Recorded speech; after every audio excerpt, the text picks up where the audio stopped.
Novel yang akhirnya aku putuskan bukan sebagai novel romance, melainkan ini adalah sebuah potret tentang seseorang yang hidup dalam kesendirian, dalam kesepian, hingga akhirnya kesendiriannya itu menjadi struktur hidupnya. Karena dia terlalu lama menjalaninya.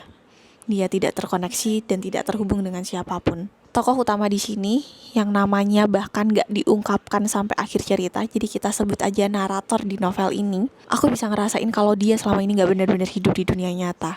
Dia lebih banyak hidup di dalam kepalanya sendiri, dengan monolog batin yang bakal kedengerannya tuh kayak yaping, tapi dengan tatanan kata-kata yang indah dan puitis. Jujur aja untuk aku pribadi, baca bagian awal novel ini, monolog dan dialog dari naratornya itu tuh lumayan melelahkan, karena aku jadi diajak ngerasain bagaimana rasanya mendengarkan seseorang yang terlalu lama hidup sendiri dan tidak pernah terkoneksi dengan orang lain. Dan ketika dia ngobrol sama orang yang dianggap dia cukup nyambung sama dia, hasil obrolannya pun gak jauh beda sama monolog batinnya, seolah-olah yang ia tuangkan dalam bentuk komunikasi itu adalah apa yang tertulis, entah di tulisannya atau di kepalanya sendiri. Jadi yang dia keluarkan saat berkomunikasi pun bentuknya tuh puitis, berputar-putar, dan panjang banget. Itu bikin aku ngerasa, oh ini tragedinya. Tragedinya adalah ini hasil dari seseorang yang terlalu lama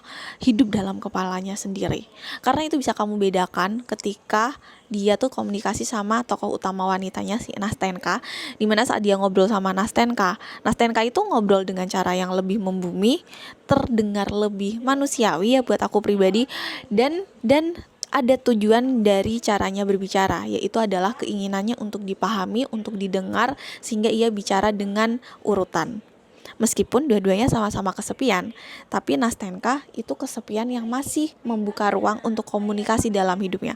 Sedangkan tokoh utama benar-benar kelihatan kesepian dan sendirian yang hidupnya di dalam kepalanya aja.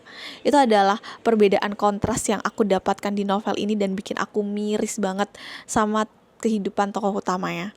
Nah, itu tuh adalah hal yang menarik karena itu menunjukkan gaya tulisannya Fyodor Dostoyevsky yang bisa bikin aku terutama ngerasa seperti itu. Di novel ini aku juga bisa merasakan apa yang terjadi antara tokoh utama dan Nastenka itu, dua-duanya sama-sama memberikan feedback dan timbal balik. Dan dari kehadiran Nastenka itu, untuk pertama kalinya tokoh utama merasa diperhatikan, didengarkan, dan dihadirkan sebagai manusia yang mungkin gak pernah dia dapat selama ini.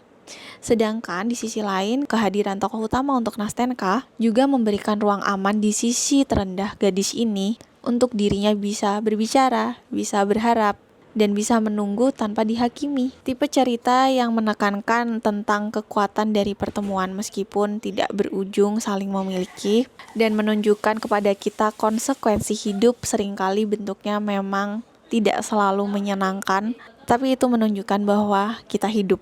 Meskipun selama ini dia tidak kehilangan apa-apa karena dia hidup untuk dirinya sendiri, tapi ketika dia ngerasain hidup, oke, dia mungkin kehilangan sesuatu. Resikonya cukup tidak menyenangkan kadang, tapi dia tahu rasanya hidup dan terkoneksi itu seperti apa.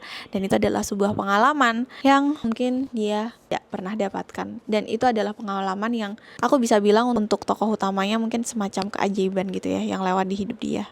Pada akhirnya novel Wetneck ini adalah novel yang buat aku menunjukkan tentang bahwa pertemuan itu seringkali menjadi tempat untuk berbagi kemungkinan dan belum tentu saling memiliki, walaupun di dalamnya didasari oleh perasaan cinta. Kemudian novel ini juga ngasih tahu bahwa membuka diri kita kepada orang lain, berhubungan dan terkoneksi sama orang lain tidak selalu membawa kebahagiaan, tapi memungkinkan kita tahu rasanya benar-benar hidup, ya, lengkap dengan resikonya. Dan saat kita merasakan sesuatu yang nyata walaupun satu kali, itu jauh lebih manusiawi daripada tidak sama sekali. Dan ini adalah pembuka yang bagus untuk kamu memulai baca novel-novelnya Fyodor Dostoyevsky, karena aku kayaknya bisa berekspektasi apa yang bakal aku temukan sama gaya tulisannya di novel selanjutnya yang mungkin aku baca. Nah, kalau kamu tertarik juga, ini novelnya. Dan sekian untuk review aku. Kita ketemu lagi di video aku selanjutnya.